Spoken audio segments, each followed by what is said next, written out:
Hello दोस्तों, नमस्कार। कैसे हैं आप सभी? स्वागत है आप सभी का SSC money by MD classes YouTube channel पर।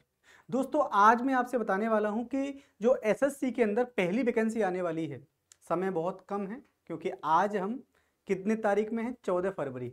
14 फरवरी के बाद फरवरी समाप्त, मार्च समाप्त, अप्रैल में आपकी एसएससी की पहली वैकेंसी। यानी एसएससी की अगर आप तैयारी कर रहे हैं तो आपको इंतजार होगा कि कब वैकेंसी आए, कब हम फॉर्म फिल करें, कब सिलेक्शन लें और जल्दी से नियुक्त हो जाए।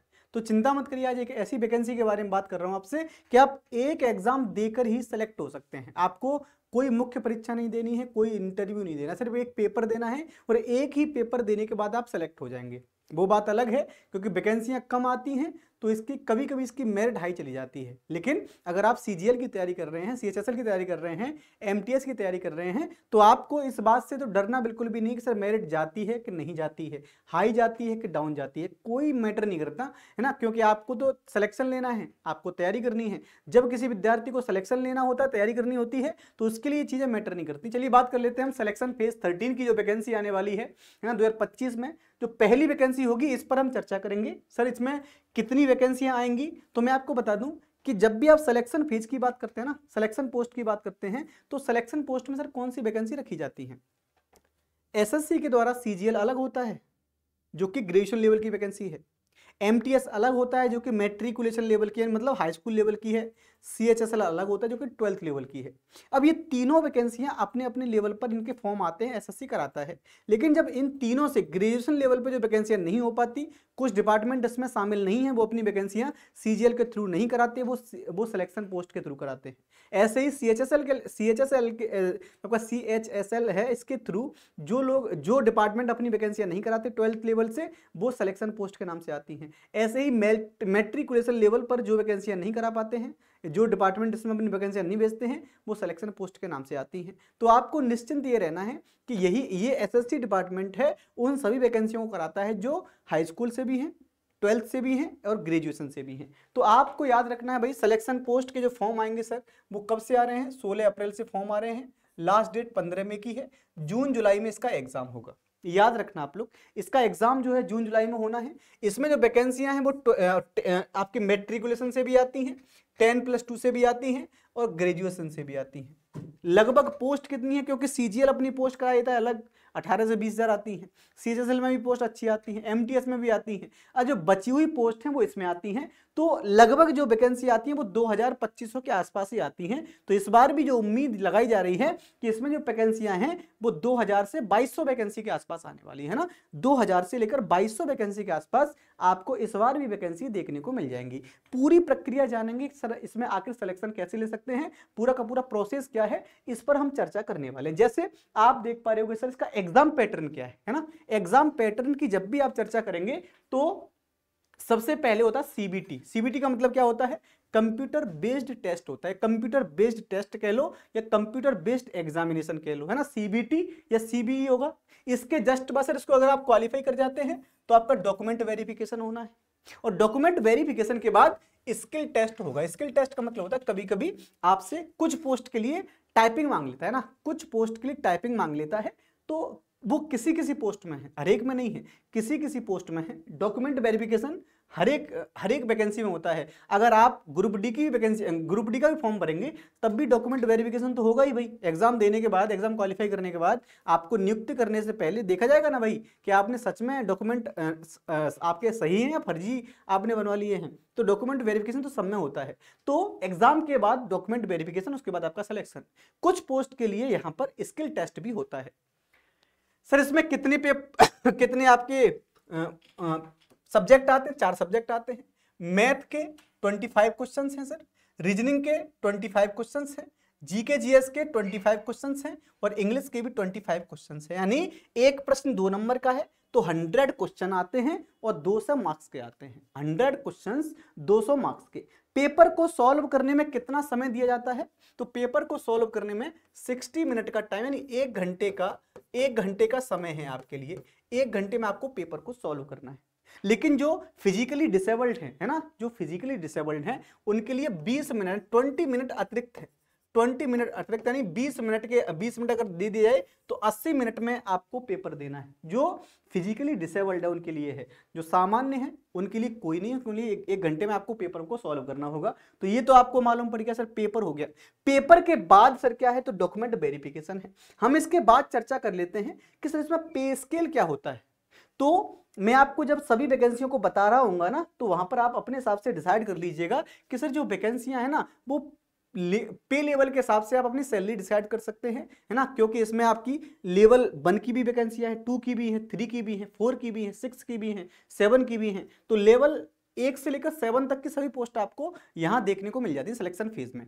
तो अगर आप लेवल फर्स्ट में लगते हैं तो लगभग आपकी सैलरी कितनी होती है सर, 35,000 होती है। लेवल 2 में लगभग 40,000 के आसपास, लेवल 3 में लगभग 45,000 वैकेंसी सैलरी, लेवल 4 की अगर आप ज्वाइन करते हैं तो 50,000 है, लेवल 5 में जाते हैं तो 61,000 के आसपास सैलरी है, लेवल 6 में 83 है ना, लेवल 7 में 92, लेवल 8 में 97 है, 1 लाख के आसपास।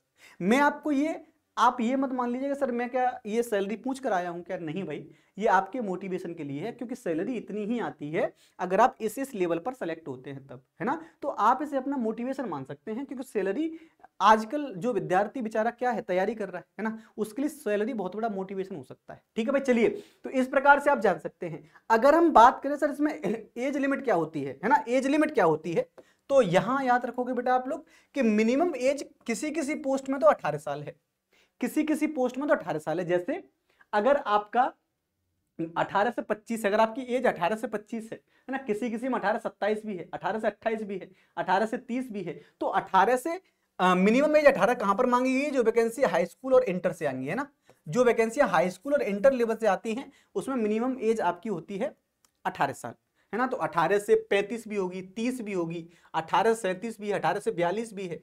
लेकिन जो ग्रेजुएशन से आएंगी वो आपकी 20 और 21 है ना, मिनिमम एज कितनी होगी, 20 साल होगी, और किसी किसी में 21 साल, जैसे यहां पर देख पा रहे होगे सर, है ना, 20 से 25, 21 से 25, 21 से 27, 21 से 28, 21 से 30, ये आपकी क्या है, एज है। हम आगे बात कर ले बेटा इसी यहीं पर कि सर इसमें रिलैक्सेशन क्या मिलेगा। तो रिलैक्सेशन जैसे सब में होता है, according to rule SC ST को 5 साल का रिजर्वेशन है एज में, OBC को 3 साल का है, अगर आप फिजिकली डिसेबल्ड हैं तो 10 साल का है, अगर आप फिजिकली डिसेबल्ड हैं और OBC में आता है तो 13 साल का है, अगर आप फिजिकली डिसेबल्ड हैं और SC ST में आते हैं तो 15 साल का है। ठीक है, एक सर्विसमैन के लिए 3 साल का है भाई, है ना। अगर आप में से कोई ऐसे हैं जिनके दादा दादी या कोई भी डिफेंस में थे पहले, तो उनको 3 साल का है, या फिर मतलब 3 साल का है। इस प्रकार से आपको क्या है, रिजर्वेशन दिया गया है, याद रखेंगे आप लोग। तो मैंने यहाँ पर मोस्टली लिखा है SC ST और OBC के लिए, SC ST के लिए 5 साल है और OBC के लिए 3 साल का रिजर्वेशन है। बाकी अगर आप फिजिकली डिसेबल्ड है तो ये भी आपको रिजर्वेशन मिलता है। ठीक, चलिए आगे हम बात करते हैं सर ये पोस्ट कौन कौन सी हैं, क्योंकि आपको ये जानना जरूरी है कि किस पोस्ट में कितनी वैकेंसियां आती हैं, है ना, किस पोस्ट में कितनी वैकेंसियां आती हैं। तो यहां पर बच्चों आपको एक चीज समझ में आ रही होगी, यहां पर आप लोग एक चीज देखिए, यहां पर आपको एक चीज देखनी है जिससे आपको और बेहतर से समझ में आ पाए, है ना, और बेहतर से समझ में आ पाए। देखो भाई, आपकी पोस्ट का नाम क्या है, लाइब्रेरी अटेंडेंट। लाइब्रेरी अटेंडेंट जो है वो लेवल 2 की वैकेंसी है और 10+2 से आती है, 10+2 से आती है ना। याद रखना मेरे भाई, 18 से 25 में एज होती है। तो लेवल 2 की भी है, लेवल 1 की कौन सी है सर, तो लेवल 1 की जो है वो यहां पर क्या दे रखा है, लेडी मेडिकल अटेंडेंट, है ना, लेडी मेडिकल अटेंडेंट। ये सर हाई स्कूल से आती है, लेवल 1 की पोस्ट है, इसके लिए मिनिमम एज 18 और मैक्सिमम एज 25। तो मैंने आपको क्या बताया था, इसमें हर प्रकार की आपको एज मिलेगी, हर प्रकार की आपको क्योंकि हाई स्कूल की वैकेंसी भी शामिल होती हैं, 11 आपकी 12th की वैकेंसी भी शामिल होती है, ग्रेजुएशन की भी होती है। यहाँ पर आपको देखो 10+2 से दिख रहा होगा सर, कौन सी पोस्ट है, ये आपका फॉरेस्ट सर्वे ऑफ इंडिया में फील्ड मैन की पोस्ट है सर। लेवल कौन सा है, 2 है। लेवल 4 में भी आपके 12th से वैकेंसी, हायर सेकेंडरी से लेवल 12 आपके इसमें है, 4th में भी है, 18-27 एज है इसमें। ठीक है, किसकी सर, तो डिप्टी रेंजर की है। ऐसे ही आप लोग लेवल 6 में सर क्या है, ग्रेजुएशन है ना, ग्रेजुएशन में लेवल 6 की जॉब है, आप देख पाओगे बेटा 18 से 28 है। और ये क्या है, तो जूनियर टेक्निकल असिस्टेंट की वैकेंसियां हैं। तो हाई स्कूल से भी निकलेंगी वैकेंसियां, है ना, 12th से भी निकलेंगी, ग्रेजुएशन से भी निकलेंगी, ये सभी वैकेंसियां आगे अगर हम देखें तो इस प्रकार से पूरा का पूरा अगर नोटिफिकेशन आप देखोगे, पुराना वाला नोटिफिकेशन है, कौन सा वाला बेटा? तो ये पुराना वाला है जो 24 में आया था फेज 12 के लिए। तो वो मैंने आपको इसीलिए बताया कि अगर आप पे लेवल के हिसाब से देखोगे तो ये सभी हैं, ठीक है भाई।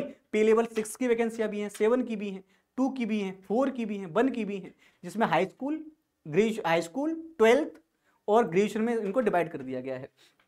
तो ये लाने का उद्देश्य, ये सब बताने का उद्देश्य मेरा क्या है? ये सब बताने का मेरा उद्देश्य ये है कि जो पहली वैकेंसी CHSL की आने वाली, सॉरी सिलेक्शन पोस्ट की आने वाली है, आप लोग उनके लिए बिल्कुल तैयार रहिए, है ना। बहुत ही जल्द आपको ये वैकेंसियां देखने को मिलेंगी। अप्रैल के महीने में 16 अप्रैल से फॉर्म भरे जाएंगे, 15 मई तक फॉर्म भरे जाएंगे, है ना। जून में एग्जाम होना है। अगर आप अभी से जुड़ते हैं, अगर आप अभी से तैयारी करना स्टार्ट करते हैं, तभी आप सिलेक्शन ले सकते हैं। क्योंकि बेशक सिलेक्शन पोस्ट में वैकेंसियां कम आती, लेकिन इसका कंपटीशन बहुत ज़्यादा है। हर एक विद्यार्थी फॉर्म भरता है जो SSC की तैयारी करता है, चाहे वो SSC CGL की तैयारी करता हो, CHSL करता हो, MTS की करता हो। जिनकी अच्छी तैयारी है वो इसमें फॉर्म जरूर डालते हैं, क्योंकि मेरिट तो उनके लिए ज़्यादा जाती है ना जो तैयारी नहीं करते। जिनकी तैयारी अच्छी उनके लिए क्या ही मेरिट, ठीक है भाई। तो आप लोग इसके लिए फॉर्म अप्लाई कर सकते हैं और सिलेक्शन ले सकते हैं। आज के लिए इतना ही। Thank you so much. अगर आपको लगता है, अगर आपको ये वीडियो अच्छी लगी है तो शेयर कर दीजिएगा अपने दोस्तों के साथ, और हमारे चैनल को सब्सक्राइब करना, जिससे आप लोग हमारे साथ जुड़ करके अपनी तैयारी कर सकें। थैंक यू सो मच, बहुत बहुत धन्यवाद।